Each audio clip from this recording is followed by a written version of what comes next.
The wind cut through the narrow streets like a blade, carrying with it the bite of December and the silence of a city too busy to care. Snow drifted lazily beneath the glow of flickering streetlights, settling on the shoulders of a woman crouched on the curb, her coat thin, her hands trembling not from the cold alone, but from exhaustion and fear. Hannah Miller had run out of both luck and options. The diner where she'd worked for 3 years had closed its doors without warning that morning. Her final paycheck barely covered the overdue bills she owed. By evening, her landlord had already changed the locks on the small apartment she once called home. Now, all that remained was a worn backpack, a threadbare blanket, and a little girl whose wide brown eyes searched her mother's face for answers she didn't have. Ella, 7 years old, pulled the blanket tighter around herself. Her small voice cracked through the cold. "Mom, we don't know where to go." The word stabbed through Hannah's chest. She wanted to correct her. Don't have anywhere to go. But what was the point of grammar when the truth hurt more than the mistake? She swallowed hard, forcing a smile that trembled on her lips. "It's okay, baby. We'll figure something out." But she didn't believe it. The city lights blurred in her vision, and for the first time in a long while, Hannah let the tears fall freely. Across the street, behind the tinted glass of a black SUV, Damian Hayes watched. He wasn't supposed to be there, not really. His driver had taken a wrong turn on the way to a private event, and Damian, impatient as ever, had decided to step out and walk. That's when he saw them, a woman holding her child close, both shivering under the indifferent gaze of the city. There was something about the way Hannah wrapped her arms around the girl, not out of weakness, but defiance, the kind of love that refused to surrender, even when life had already declared defeat. It stirred something in him he hadn't felt in years, something dangerously close to empathy. He adjusted the cuff of his black coat, watching as a car splashed water across the curb, soaking the hem of Hannah's jeans. She didn't react. She just held Ella closer, whispering something he couldn't hear. He could have walked away. Most people in his world did. Billionaires didn't stop for strangers in the snow. But Damian wasn't most people, and something about that night told him that fate had just drawn its first card. He crossed the street slowly, his expensive shoes crunching the layer of snow beneath them. When Hannah looked up, she saw a tall man in a dark coat, the kind of face that seemed familiar but out of reach, some you might have seen in a magazine or on the evening news. "Are you two all right?" His voice was deep, calm, and oddly gentle. Hannah hesitated. "We're fine," she lied, pulling Ella closer. "We just need a minute." Damian's eyes swept over the small backpack beside her. "A minute," he repeated quietly. "Looks like you might need more than that." She stiffened. "We're not asking for anything." "I didn't say you were." He glanced at Ella, whose eyes peeked curiously from under the blanket. Something softened in his expression. "What's your name?" Hannah hesitated before answering. "Hannah. And this is Ella." He nodded. "I'm Damian." He paused, choosing his next words carefully. "It's freezing out here. There's a diner 2 blocks away. Let me buy you both dinner." Hannah shook her head. "We don't take charity." Damian smiled faintly. "Then think of it as dinner between strangers. You'd be doing me a favor, actually. I hate eating alone." Something in his tone, calm, assured, not pitying, disarmed her. After a moment, she nodded slowly. "Just dinner," she said. "Just dinner," he agreed. They walked together through the falling snow, Ella clinging to her mother's hand. Damian kept a few steps behind, his mind turning over what he'd just done. He didn't normally involve himself in people's lives, not since the accident 5 years ago, the one that had taken everything that mattered. But tonight felt different, almost guided. Inside the diner, warmth wrapped around them like a blanket. The smell of coffee and fried food filled the air. Hannah sat across from him, nervous, eyes darting toward the door as if afraid someone might throw her out. Damian ordered hot chocolate for Ella and coffee for Hannah. When the drinks arrived, he waited until Ella's small hands wrapped around the cup before speaking. "Rough night." Hannah gave a bitter laugh. "Rough year." "I get that," he said quietly. "Life has a way of testing people right when they think they've given everything they can."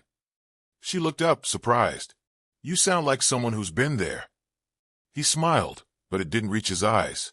Once, silence lingered between them until Ella's sleepy voice broke it. "Mom, are we going home after this?" Hannah's breath caught. She couldn't answer. Damien saw the flicker of pain cross her face. He didn't press her for details. Instead, he leaned back in his seat, studying the woman across from him. The calloused hands, the tired eyes, the way she held herself together by sheer force of will. When they finished eating, Hannah reached for her coat. "Thank you for the meal," she said softly. "But we should go." "Where?" She hesitated. "Somewhere. Do you have somewhere to stay tonight?" She didn't answer. That was all the confirmation he needed. Damien rose, pulling his wallet from his coat. He placed a $100 bill on the table, then looked at her directly. "You do now," he said. Hannah blinked. "Excuse me." "I said you do now. You and your daughter. You don't have to sleep outside tonight." Her instinct screamed no, but something deeper, hope, faint and fragile, whispered maybe. And just like that, her life began to shift, not with thunder or fanfare, but with a quiet sentence from a stranger whose intentions she couldn't yet read. In that moment, she didn't know that Damien Hayes was not the savior he seemed, or that his offer, wrapped in kindness, carried a secret that would test every piece of her heart. But for now, under the hum of the diner's lights and the snow still falling outside, Hannah let herself believe in the impossible. For the first time in a long time, she felt the faint spark of hope. The snow had thickened by the time they stepped outside. Streetlights glowed like blurred halos, and the city hummed with the sound of distant traffic. Hannah pulled Ella's small hand into hers, clutching it as though letting go would make them disappear entirely. Damien walked beside them, quiet, his long coat brushing against the wind. He didn't ask too many questions, didn't press, didn't pity. That was what unnerved her most. Men who offered help usually wanted something in return. She'd learned that lesson the hard way. After a few blocks, he stopped beside a sleek black SUV idling at the curb. The driver, a tall man in a suit, immediately stepped out to open the door. Hannah froze. Every instinct screamed to turn and run. "I appreciate the meal," she said quickly, her voice trembling. "But we'll find a shelter. You've done enough." Damien turned toward her. The sharpness of his features softened under the streetlight, but there was still something unreadable behind his eyes, something heavy, unspoken. "Hannah," he said evenly, "it's 12 degrees tonight. No shelter will take you in this late. I can help." She shook her head. "You don't even know us." "I know enough," he said simply. "You need a place to sleep. You need warmth. And your daughter needs to stop shivering." Hannah's pride flared again. People don't just help strangers. Not like this. For the first time, he smiled, sadly, faintly. "No, they usually don't." He opened the car door and looked back at her. "You do now." The words hung in the cold air, echoing louder than the honking traffic around them. It wasn't the sentence itself. It was the conviction in his tone, quiet but unshakable, like a man used to giving orders that changed lives. Ella tugged at her mother's sleeve. "Mom, I'm cold." Hannah's throat tightened. She looked at Damien again, searching his face for deceit, for arrogance, for anything that would make it easier to say no. But all she found was calm persistence, an unsettling calm that made her feel both safe and uncertain. "Just for tonight," she said at last, her voice barely a whisper. He nodded once. "Just for tonight." The driver helped them inside, shutting out the wind. The interior smelled of leather and faint cologne, and for the first time in days, Hannah felt warmth seeping into her fingers. Ella leaned against her shoulder, already dozing off. As the SUV pulled into traffic, Hannah glanced toward Damien. He sat across from her, one hand resting on his knee, eyes fixed on the city rushing past. The man had the composure of someone who'd spent his life making decisions that shaped other people's fates, and the silence between them was too heavy to be casual. "You really don't have to do this," she said quietly. He looked at her then, his gaze direct. "You remind me of someone," he replied. "Who?" He paused, as if measuring his words. "Someone who never gave up, no matter how bad it got." Hannah didn't ask more. Something in his tone told her not to. The car wound through the outskirts of the city, where skyscrapers gave way to gated neighborhoods and dark, tree-lined roads. When they finally stopped, the sight made Hannah's breath catch. A sprawling estate bathed in soft golden light, surrounded by snow-dusted hedges. This is your house?" she asked, disbelief dripping from every word. "One of them," he said simply. "Come on." Her feet hesitated on the pavement as she stepped out. It didn't feel real, none of it did. The marble steps, the towering doors, the quiet that only wealth could buy. She wasn't meant to be here. Damien noticed the hesitation. "You'll be safe here," he said. "My staff will prepare a room for you and your daughter. You can rest, eat, and figure out your next step in the morning." She frowned. "Why?" He turned slightly, his face half in shadow. "Because everyone deserves one night without fear." It was a strange answer, too personal, too intentional. Before she could reply, a woman appeared in the doorway, professional and composed, wearing a black blazer. "Mr. Hayes," she greeted him. "I wasn't aware you were bringing guests." "This is Hannah Miller and her daughter Ella," he said. "They'll be staying in the East Wing tonight." The woman nodded stiffly. Of course. Hannah felt her cheeks burn. She wasn't used to being spoken about instead of to. Still, she followed, holding Ella close as they walked through the vast foyer. The house was stunning. White marble floors, tall glass windows, paintings that probably cost more than her old apartment.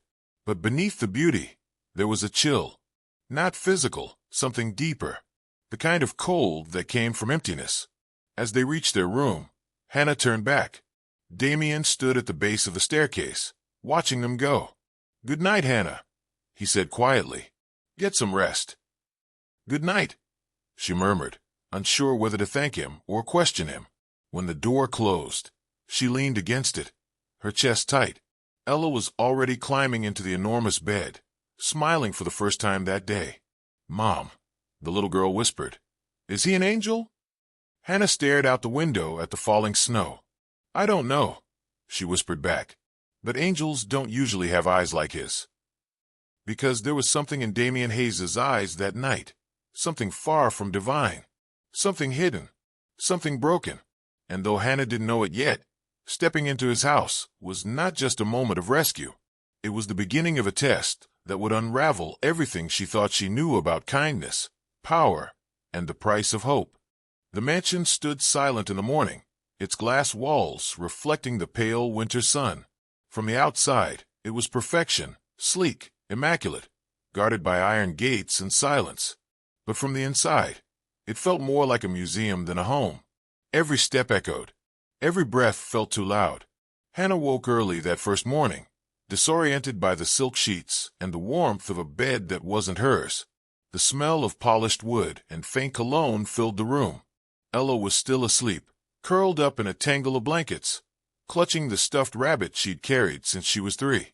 Hannah dressed quietly, her fingers brushing across fabrics she'd never owned before.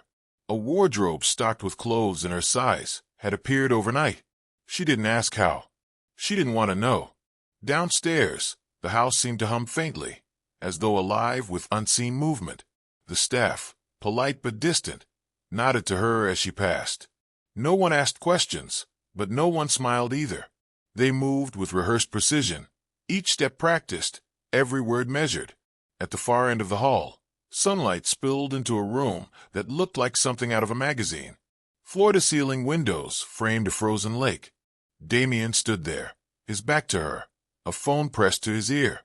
His tone was calm, clipped, but the tension in his shoulders said more than his words. "Yes, I've read the report," he said. No settlements. Not this time." A pause. "Marcus Bell can play his games, but he knows better than to cross me twice." Hannah stopped just short of the doorway. Marcus Bell. She'd never heard the name before, but something in Damien's voice, low, restrained anger, made her step back before he could see her. She turned down another hall, her pulse quickening. For the first time since stepping into his car, she wondered what kind of man Damien Hayes really was. Later that morning, Sophie Langston found her in the kitchen. The woman was striking, tall, blonde, with sharp blue eyes that missed nothing. Her tone was polite, but her gaze assessed Hannah the way a jeweler studies a stone for flaws. "Mr. Hayes asked that I make sure you have everything you need," Sophie said. "He's very particular about his guests being comfortable." Hannah nodded awkwardly. "He's been very kind." Sophie smiled, but it didn't reach her eyes. "He can be, though kindness isn't usually what he's known for." "What do you mean?" Hannah asked before she could stop herself. Sophie's expression flickered, just for a moment, as though she'd said too much.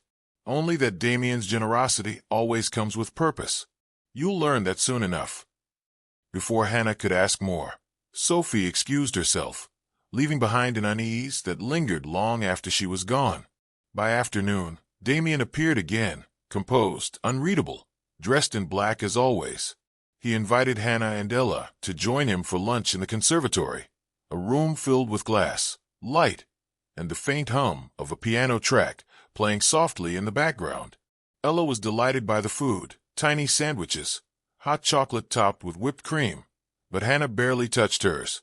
Her eyes kept drifting toward Damien. He noticed. "You're uncomfortable," he said quietly. She didn't deny it. "This isn't my world." He leaned back in his chair. "Maybe not, but sometimes life gives you the wrong world first, just so you'll recognize the right one when it comes."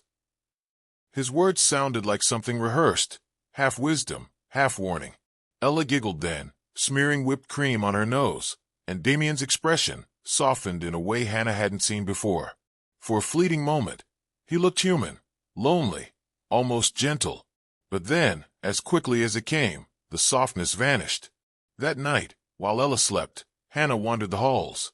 The mansion was beautiful, but it carried a weight she couldn't explain. There were entire sections of the house kept locked, rooms where the lights were never on. In one of the studies, a painting hung crooked on the wall, a family portrait. Damien stood between a woman and a young boy, both smiling in a way he wasn't. Hannah stared at it for a long time before noticing the thin layer of dust on the frame. The woman's face, elegant, graceful, had been partially slashed with something sharp. Her stomach turned. The next morning, she overheard two housekeepers whispering near the stairwell. Their voices were low but urgent. "The Bell case isn't going away.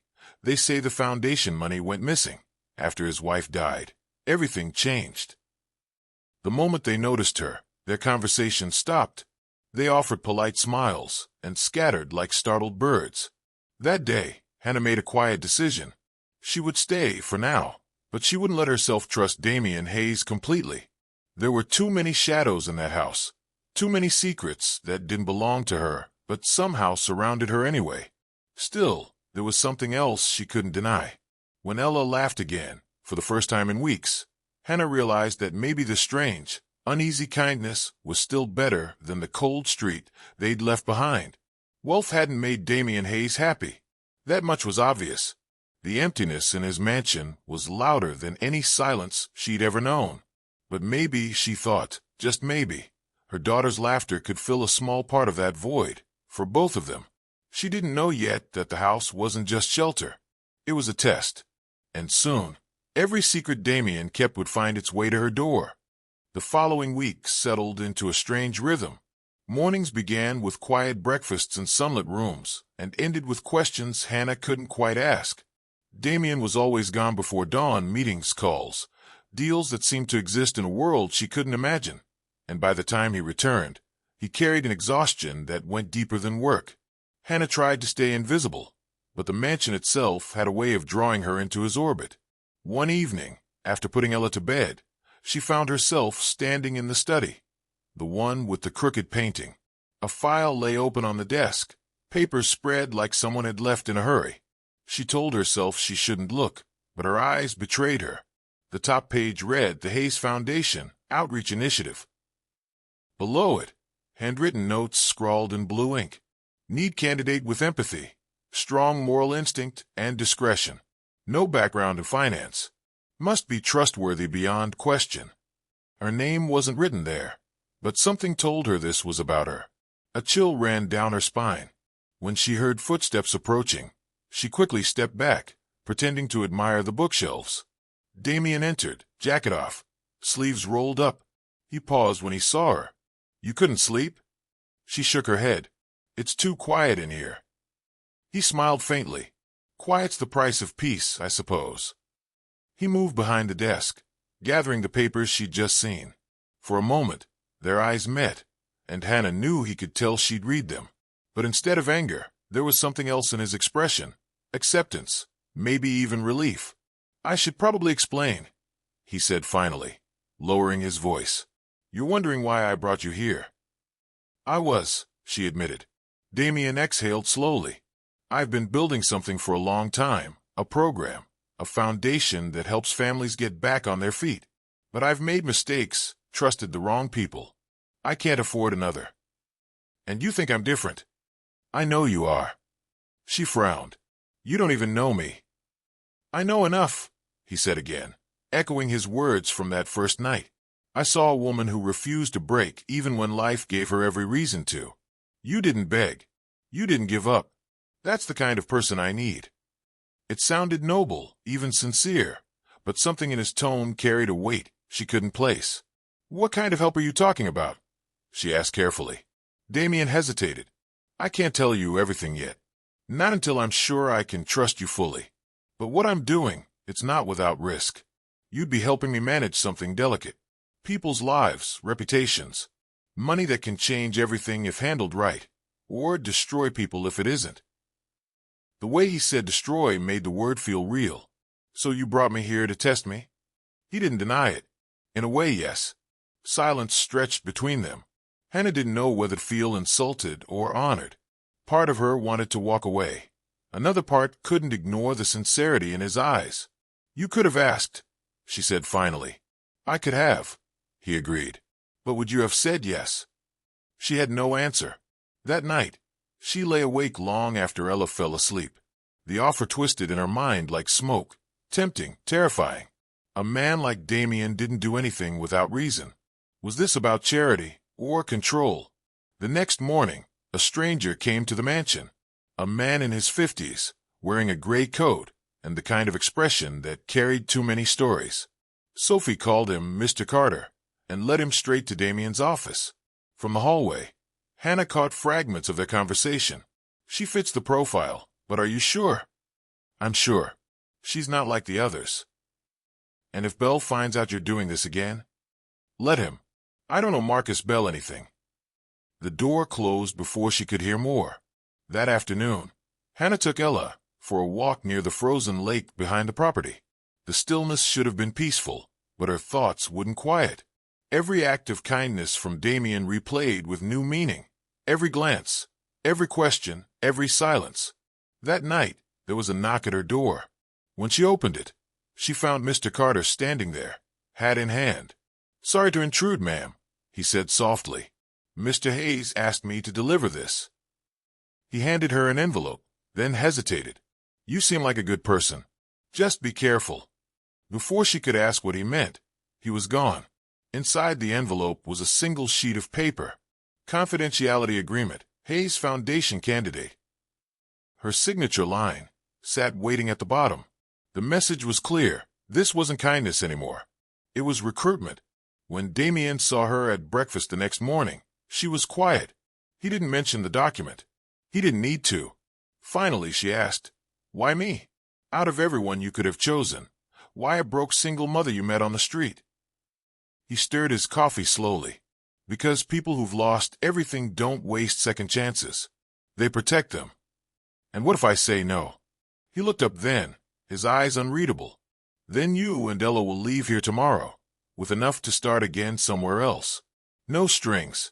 But if you stay, Hannah, if you sign that paper, you step into something you can't walk away from. It wasn't a threat. It was a truth. She looked down at the contract again later that night, fingers trembling. Trust and danger had become the same thing in this house, and she couldn't tell which one she was choosing. Outside her window, the snow fell quietly across Damien Hayes' world of secrets. Inside, a single mother weighed her soul against a promise. Not all opportunities, she realized, come as blessings. Some arrive as tests. And this one, whatever it was just beginning. The storm came quietly, no thunder, no warning, Just a sudden shift in the air that told Hannah everything was about to change. It began with a phone call late one evening. Damien had been pacing in his study, the fire throwing restless shadows across his face. When the call came through, his voice dropped to a tone Hannah had never heard before, cold, sharp, and final. "Tell Marcus Bell," he said into the phone. "If he comes near my people again, he'll regret it." The words "my people" caught her off guard. A chill ran through her. When he hung up, she stepped into the doorway. "Is everything okay?" Damien looked up, caught between fury and something softer, fear maybe. "Go check on Ella. Keep her close tonight." She didn't ask questions. His tone made it clear she shouldn't. But that night, sleep refused to come. Somewhere in the mansion, voices murmured Sophie, Damien, and a man she didn't recognize. Every few minutes, a name kept surfacing. Marcus Bell. By morning, the news broke. The Hayes Foundation's latest investment project, one meant to rebuild housing in South Chicago, was under investigation. Fraud, embezzlement, corruption. Headlines screamed Damien's name in bold print. Hannah's stomach turned. At breakfast, Sophie looked pale. Damien hadn't come downstairs. Instead, she placed a newspaper on the table. He said, "You should see this."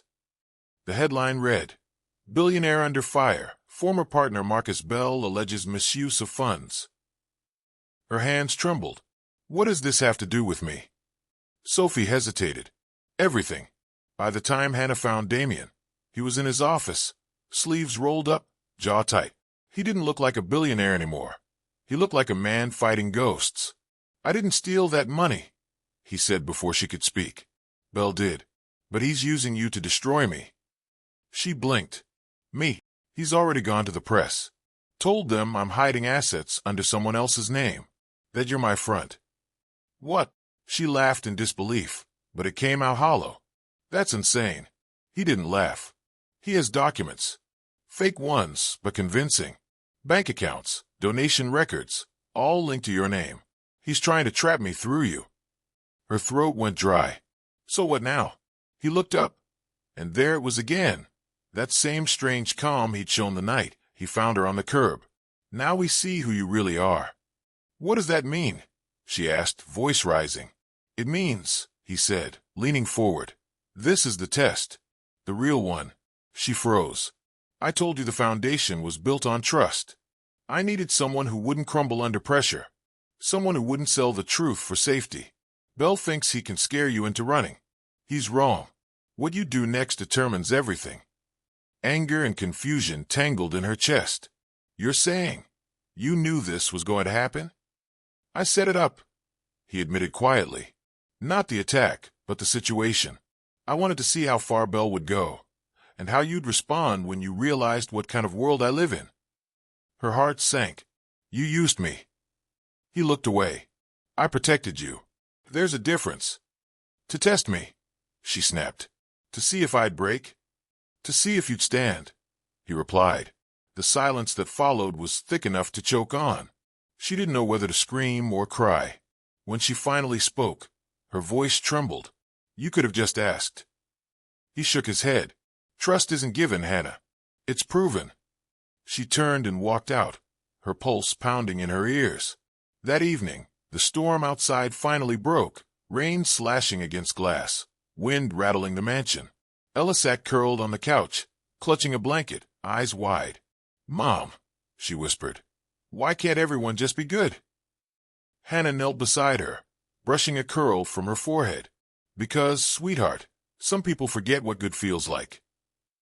"Are we still safe?" Hannah hesitated. "I think so. But sometimes being safe and being right aren't the same thing." Later that night, there was another knock, sharp, hurried. Sophie burst in, breathless. "Marcus Bell's men are outside. They're trying to serve a warrant." Hannah's world spun. Damien appeared behind Sophie, coat already on. "We're leaving," he said. "Leaving?" she repeated. "To where?" "Somewhere Bell won't reach us." He turned to her. "I told you this wasn't just about money. Now you'll see what it's really about." They fled into the storm. The car ride was silent except for the hum of the engine and Ella's quiet breathing in the back seat. After an hour, they reached a small cabin by the lake, the kind of place built for hiding, not living. When Ella was asleep, Hannah faced him again. "Enough, Damien. Tell me the truth." He finally did. Years ago, he and Marcus Bell co-founded a charity meant to fund shelters for single mothers. It started pure, but when Bell discovered how much money could be laundered through fake programs, he turned it into a machine of deceit. Damien tried to stop him and lost everything. Now he was trying to rebuild the foundation the right way, but he couldn't do it alone. "I needed someone untainted," he said. "Someone the public would believe in when the truth came out." Her voice was cold. "So you picked a desperate mother to carry your redemption." He didn't deny it. "But," he continued, "you've done more than I expected. You didn't run. You faced him. You cared, even when you didn't understand. That's what this foundation needs. Not lawyers. Not strategists. Heart." She shook her head, tears stinging her eyes. "You don't get to call it a test when real people get hurt." Damien's voice softened. "You're right, but sometimes the only way to find the right people is through fire." She looked at him for a long time. This man who had saved her, used her, tested her, and in a strange way, believed in her more than she ever had in herself. "I don't know if I can forgive you," she whispered. "I don't expect you to," he said. "But when this is over, you'll understand why I had to do it." The next morning, the world had changed again. Bell's empire was collapsing. Evidence of his corruption surfaced, leaked from an anonymous source. When Hannah saw the report, she understood. Damien had exposed Bell, but not to save himself, to prove that truth could still win, if someone dared to hold it. Later that night, Damien found her watching the sunrise over the lake. "So," he said quietly, "will you stay? Will you help me rebuild what Bell destroyed?" Hannah didn't answer right away. She looked at Ella, still asleep, safe, unafraid. Then she turned to him. "I'll stay. But this time, no more tests. No more secrets." He nodded slowly. "Deal." The story ended not with wealth restored, but with trust rebuilt, slowly, painfully, honestly. Hannah had learned that strength isn't born from power or money. It's born from choice, the decision to stand firm when the world twists around you. And as for Ella, her question lingered like a prayer in the quiet morning air. Why can't everyone just be good? Maybe one day, through people like her mother, they finally could.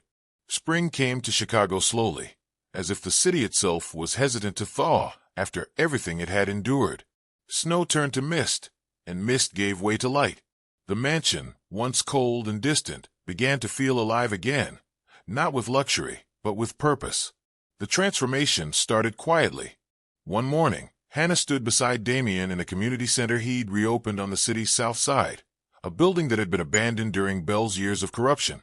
Children were laughing again inside its newly painted walls, running across bright floors that smelled of fresh hope. It was strange, she thought, how life could turn in directions you never planned. A few months ago, she and Ella had been sitting on a curb, shivering and lost. Now, they were helping other families find their way back from that same edge. "Can you believe it?" Sophie said, stepping up beside her with a clipboard and a rare smile. 3 months ago, this place was rubble. Now it's full. Hannah nodded, watching Ella hand out juice boxes to a group of kids. "It's not just full," she said softly. "It's alive." From across the room, Damien watched them both. He looked different now, lighter somehow, but there was still that shadow in his eyes, the one that never left completely. The press had cleared his name. The foundation was growing again, yet some part of him seemed untouched by victory. That evening, back at the mansion, Hannah found him alone in his study, staring out the window at the dark lake. Papers lay open on his desk, new projects, plans to expand outreach, names of cities she'd never been to. "You're building again," she said quietly. He glanced back at her. "That's what we do, isn't it? We rebuild." She stepped closer. "You could rest, you know. You've done enough for now." He gave a faint, humorless laugh. "People like me don't rest. We just redirect the damage." There it was again, that flicker of mystery she could never quite solve. The man who'd saved her life still carried a weight she couldn't name. "Damien," she said carefully, You never told me what really happened before all this. Before Belle. Before the foundation. He was silent for a long time. Then, quietly, some things are better left buried, Hannah. The past doesn't always deserve redemption. But you believe people do, she said. He looked at her then, really looked at her, and for a moment, the walls between them almost fell. That's why I brought you here, he said, because you remind me that maybe it's still possible. The air between them carried something unspoken, gratitude, regret, maybe even a quiet kind of affection, but neither of them named it. They didn't need to. In the weeks that followed, life began to take shape again. Hannah became the public face of the Hayes Foundation's New Homes of Hope initiative. She met families like hers, people who'd lost everything, people who needed to be seen. Her story gave the foundation something money never could: authenticity. Ella thrived too. Her laughter filled every space it touched, as if to remind everyone that innocence could survive even the darkest storms.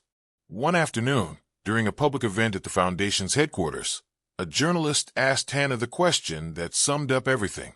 How does it feel, going from having nowhere to go to helping others find a place? She smiled softly. It feels like life, she said. It doesn't give you what you expect. It gives you what you need, usually when you think you've run out of options. The room was silent for a moment, then filled with applause. That night, when they returned home, Ella curled up beside her on the couch. "Mom," she whispered, "remember when we didn't have anywhere to go?" "I remember," Hannah said, "and now we do." Hannah smiled, brushing a tear from her daughter's cheek. "We always did, sweetheart. We just hadn't found it yet." Later, when the house was quiet, Hannah walked out to the balcony overlooking the lake. The city lights shimmered across the water, the same lights that once seemed unreachable. Behind her, Damien's voice broke the silence. "You did well today," he said. "So did you."